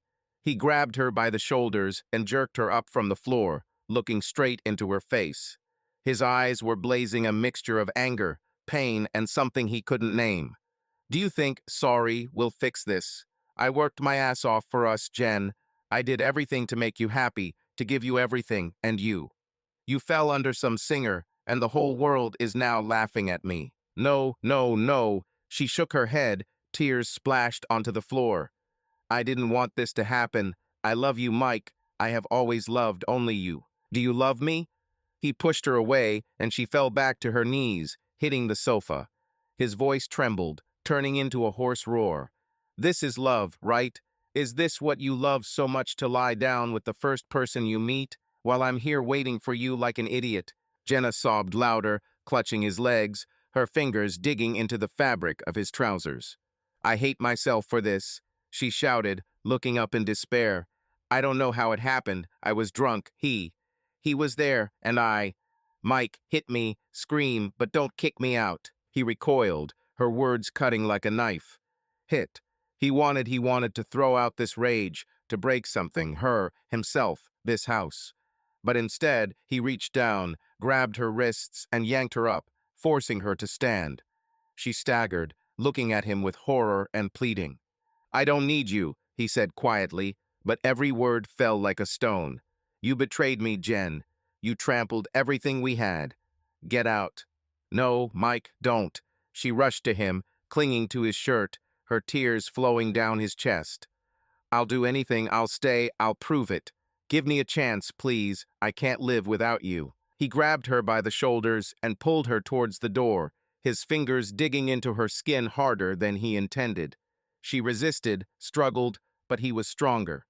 Chance, he pushed her towards the suitcase. You got it 5 years ago when I took you from that hole. And now get out. Bus at 7 in the morning, ticket on the suitcase. Get the hell out. Jenna collapsed on the floor, clutching the ticket in her hand. Her sobs turned into a heart-rending howl. She crawled towards him, grabbing his legs, her hair stuck to her wet face. "Mike, I will die without you," she shouted, her voice hoarse. "You are everything to me. I didn't want to, I'm a fool, but I love you." He looked down at her disheveled, broken, with red eyes and smeared lipstick. Love? The word burned him like acid. He remembered her laughter in Blue Ridge, her warmth in their bed, her hand in his. And now this. Video. Cade Logan. Tom's laugh. He bent down, pulled her hands from his legs, and she fell on her side, choking with tears. "You are no longer my wife," he said, and his voice was dead, empty. "Goodbye, Jen." He turned, walked into the bedroom, and slammed the door so hard that the glass in the frame shook. Outside the door, her sobs beat against the walls like a bird against a cage. Mike collapsed on the bed, buried his face in the pillow, squeezing the sheets until his fingers hurt. The anger burned out, leaving only cold, heavy concrete crushing the chest. He heard her calling him, knocking on the door, begging, but he did not move. Then the footsteps died down, the key jingled in the lock, and the front door slammed for the last time. He was left alone, looking up at the ceiling, where the crack seemed deeper than before. Pain tore him from the inside, but there were no tears, only emptiness, dull and endless. Jenna sat by the bus window, watching Los Angeles dissolve into a gray haze. The suitcase lay on the next seat, old, with worn corners, the same one with which she came to Mike 5 years ago.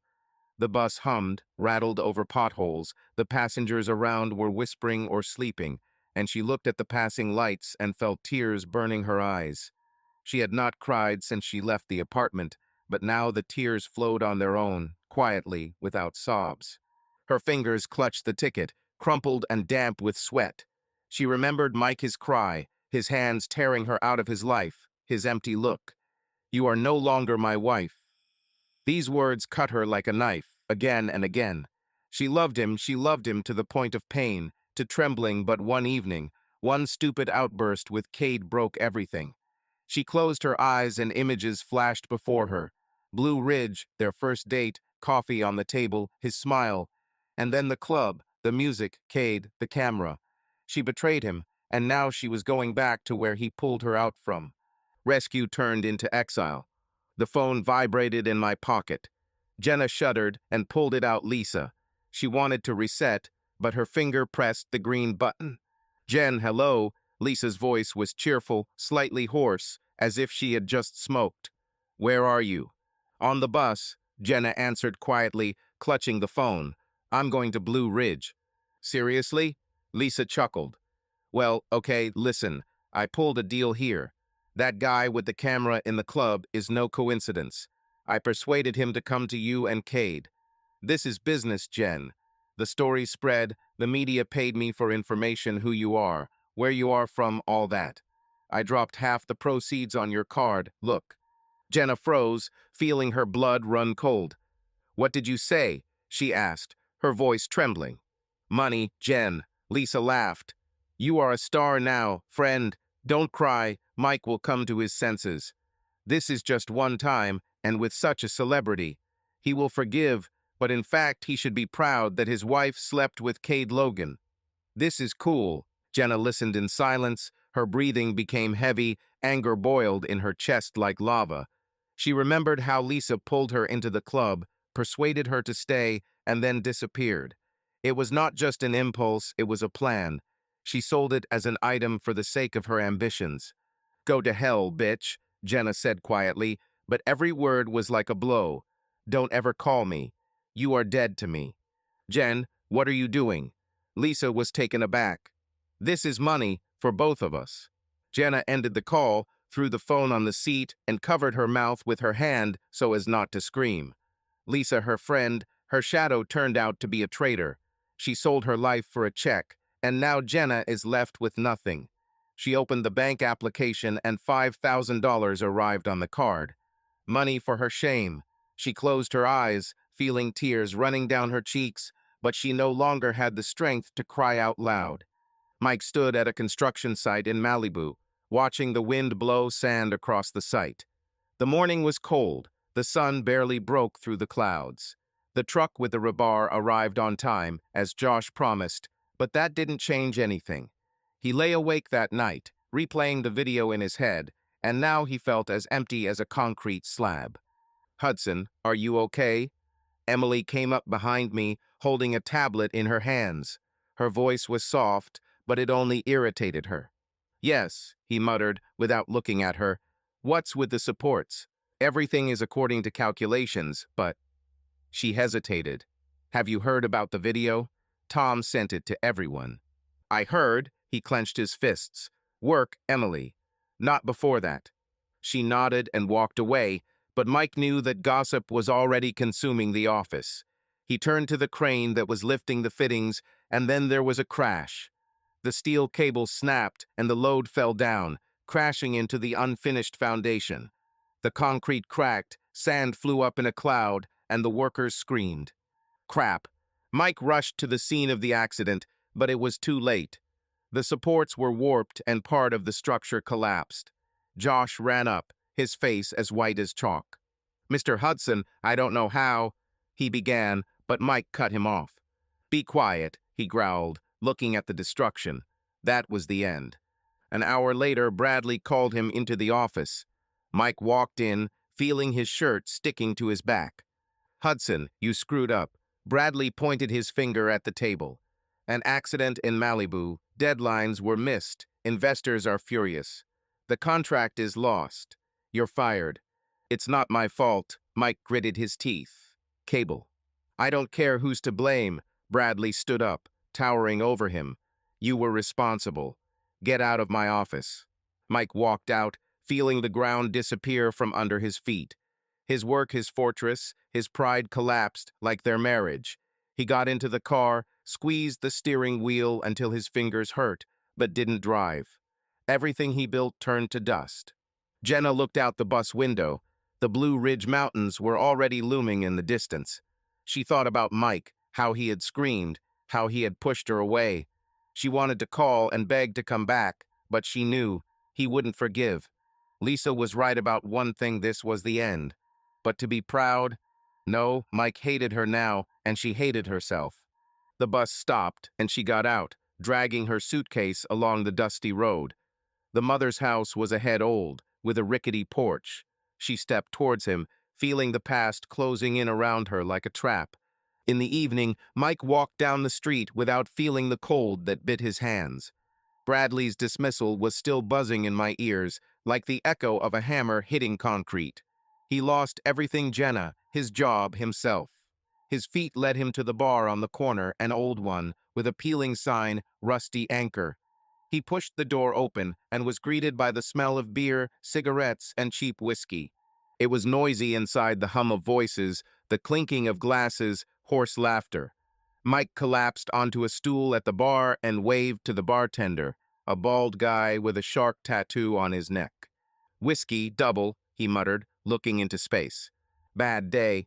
The bartender chuckled, pouring an amber liquid into a glass. "It can't get any worse." Mike grabbed the glass and downed it in one gulp.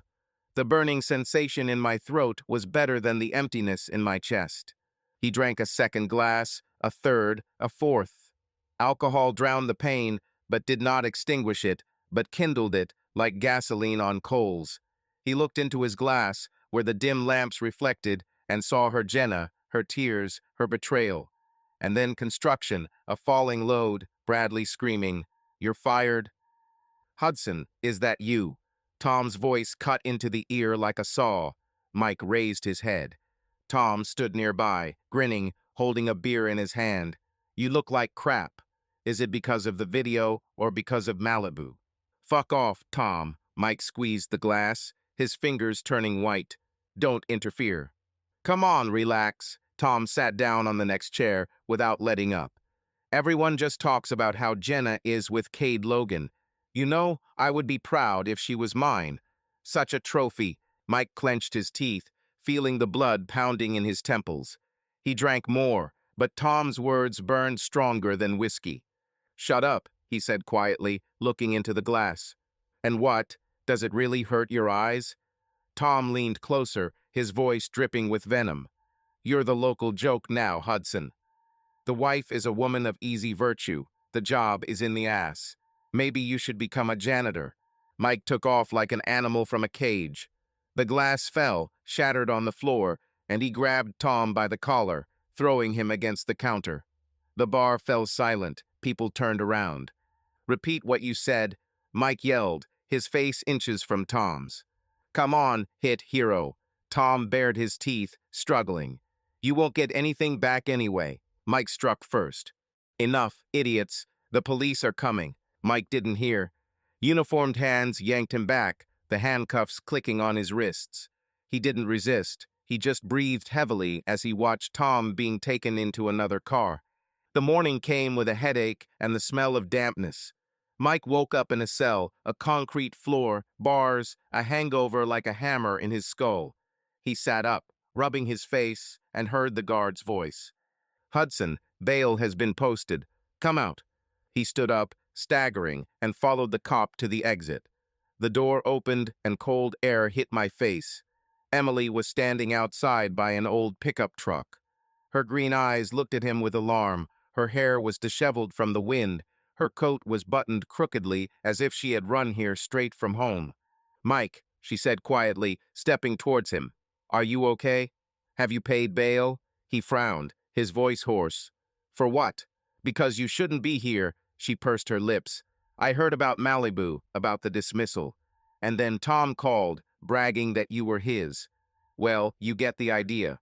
He deserved it." Mike spat on the asphalt. "I know." Emily came closer, her voice trembling. "He's a creep, Mike.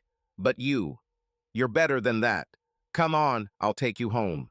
Mike looked at her small, fragile, but with such strength in her eyes that he felt ashamed. She stood in the morning sun, and her face was the only light on this day. "Thank you," he managed, getting into her pickup truck. "I won't forget." Emily nodded and started the engine. The car started moving, and Mike looked out the window, feeling the pain continue to beat. Jenna stepped off the bus, dragging her suitcase along a dusty Blue Ridge road. The mountains loomed over her, silent and eternal, and the air smelled of pine trees and earth. She walked towards her mother's house, feeling her legs give way. The door creaked, and Ellen appeared on the threshold, gray-haired, hunched in an old cardigan. She looked at Jenna, and her eyes filled with tears, without words, without questions. She simply stepped forward, hugged her daughter tightly, like in childhood, and led her into the house. Inside it smelled of herbal tea and baked bread.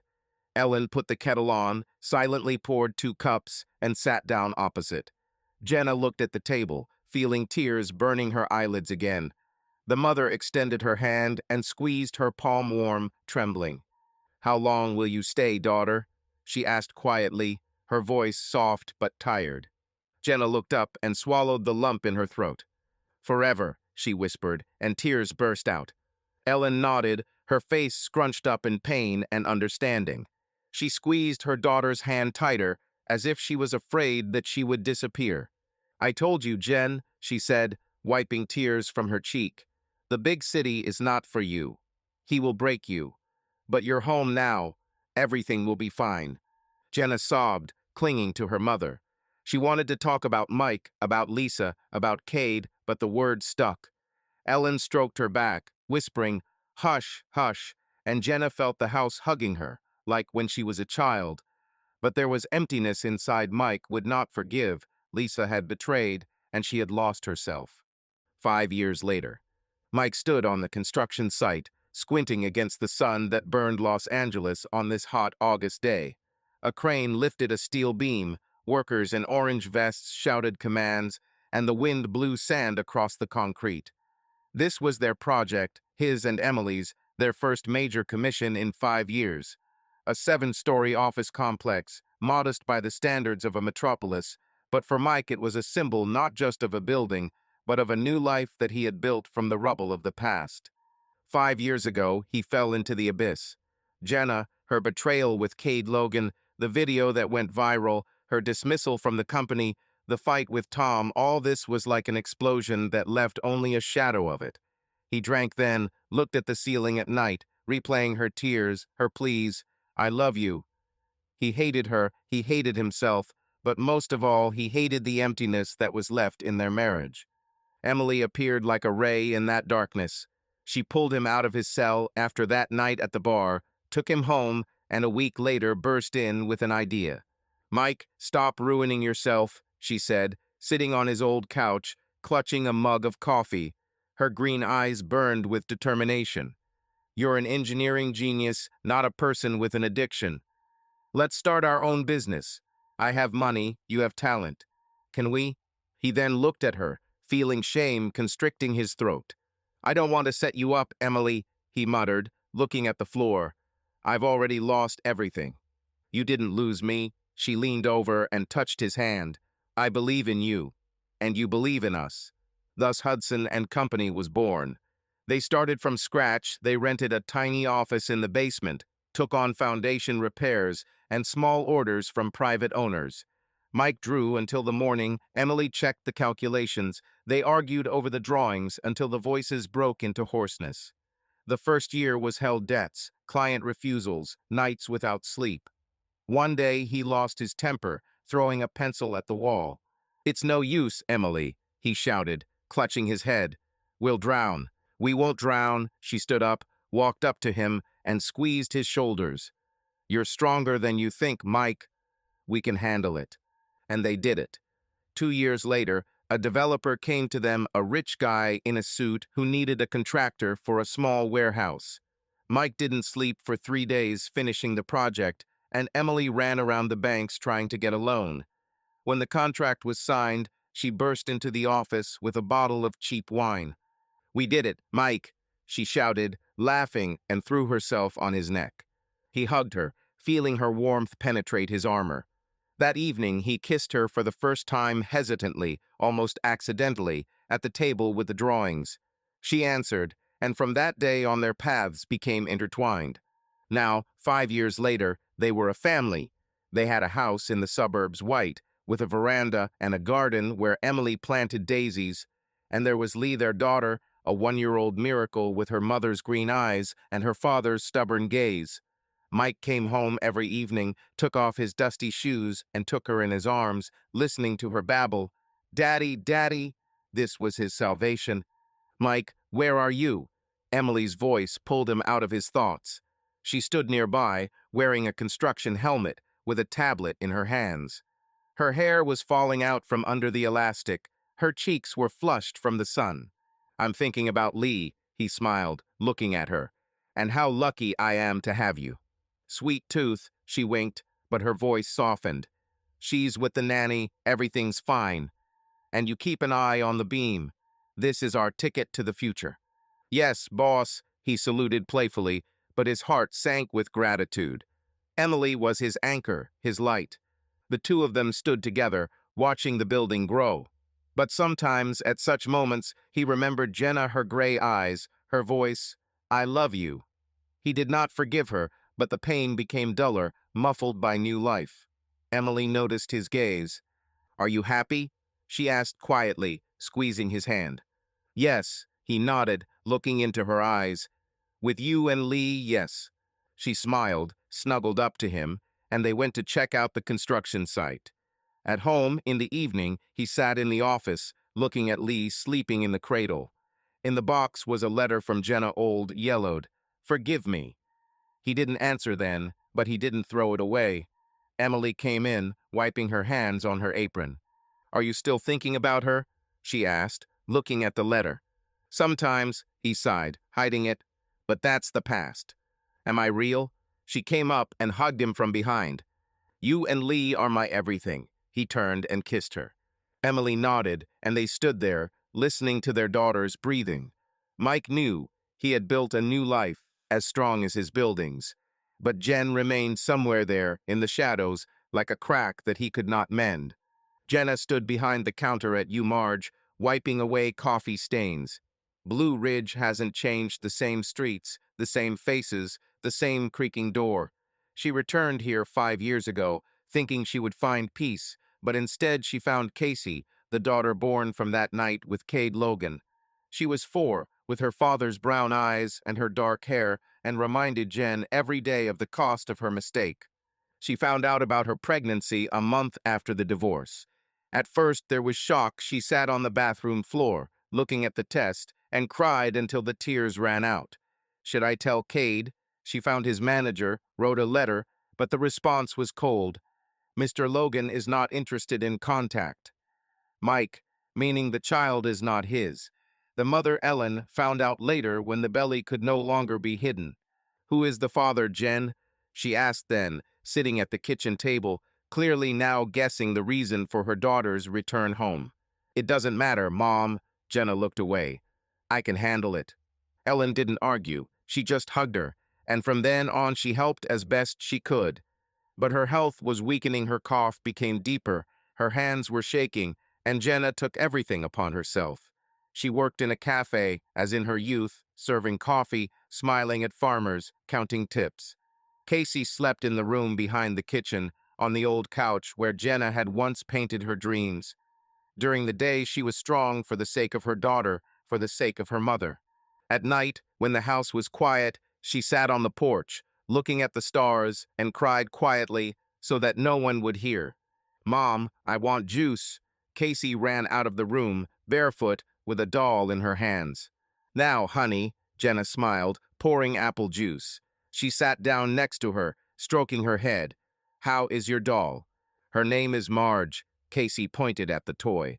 She wants to sleep. Then put her to bed. Jenna kissed her forehead.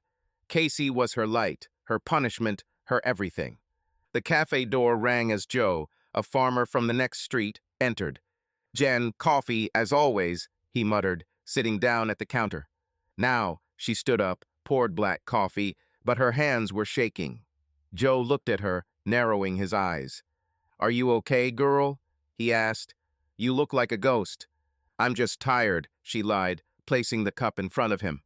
Tired, you say? He chuckled. And the eyes are red. Are you crying, or what? No, she turned away, feeling the tears welling up. It's okay, Joe. He nodded, but didn't believe it. Jenna went to the window, looking at the mountains. It was hard for her. She barely had enough money. Her back ached from shifts, and her soul ached from loneliness. She wrote to Mike a year ago, a short letter. Forgive me. I still love you. There was no answer. She wasn't expecting him, but she checked her mail every day, hoping for a miracle. One evening, Ellen found her on the porch, with a cigarette in her hands. She had not smoked since her youth, but now it helped. Jen, what are you doing? The mother sat down next to her, coughing. Because of him? Because of everything, Mom. Jenna took a drag, looking into the darkness. I ruined his life. And yours. You made a choice. Ellen squeezed her hand. And now you live with him. But Casey is your joy. For her sake, hold on. Jen nodded, but there was emptiness inside. She coped for Casey, for her mother, for herself. At night, she whispered into the darkness, It's my own fault. And it was true. Lisa stood on a street corner in Los Angeles under a flashing streetlight. Her blonde hair was dirty and combed into a ponytail. Her denim jacket was faded. Her boots were worn to holes. She smoked a cheap cigarette, exhaling smoke into the cold air, and waited another client, another money, another night in this hell. 5 years ago, she dreamed of fame, blogging, modeling, Hollywood. Cade's concert, the scandal with Jenna, this was her chance. She talked that drunk blogger up, sold the story to the tabloids, made $10,000. The money went quickly: rent, a camera, parties, a couple of expensive dresses. She filmed stories, ran to castings, but no one noticed her. Agents said, You can't pull it off. Subscribers laughed. Redneck. She was left with nothing. The first time she went with a client was by accident. A guy from the club offered $100 for the night. She agreed to pay for the light. Then it became a habit. The street, cars, the smell of sweat and gasoline, her new reality. She hated herself, but she didn't stop. It was a business, as she once told Jen. "Hey, beauty, how much?" A voice from the car pulled her out of her thoughts. The balding man looked at her with a grin. 100, she said, taking a drag from her cigarette. 50, he bared his teeth. Take it or leave it. Okay, she threw away the cigarette butt and opened the door. Her voice was empty, like her eyes. The car started moving, and Lisa looked out the window, feeling like the city was devouring her. She remembered Jen screaming, "You're dead to me." It burned, but she pushed these thoughts away. She wanted stars, but got dirt. Once she saw Kate on a poster, he was still popular, and she was a nobody. "Where are you from, baby?" the man asked, putting his hand on her knee. "It's none of your business." She moved away, looking into the darkness. "Drive faster." He chuckled, and Lisa closed her eyes. Her dreams died, but she continued to live, if it could be called life. Mike stood on the porch of the house, hugging Emily from behind. They looked at the stars and enjoyed the closeness. It seemed to him that Emily said something. He asked again. "I didn't hear, baby. What?" Emily replied. "You probably heard the wind, darling." He hugged her tighter. Jenna sat on the porch, looking at the stars over the Blue Ridge. Casey was asleep. Ellen was coughing in the room. She thought about Mike. She hoped that he would be happy. She whispered into the darkness, "I'm sorry, Mike."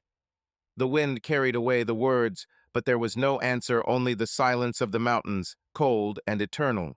Subscribe to our channel so that your love doesn't cheat on you, and go ahead and listen to the next story, because this story is nothing compared to the next one. If you're under 18, don't even think click to the next one.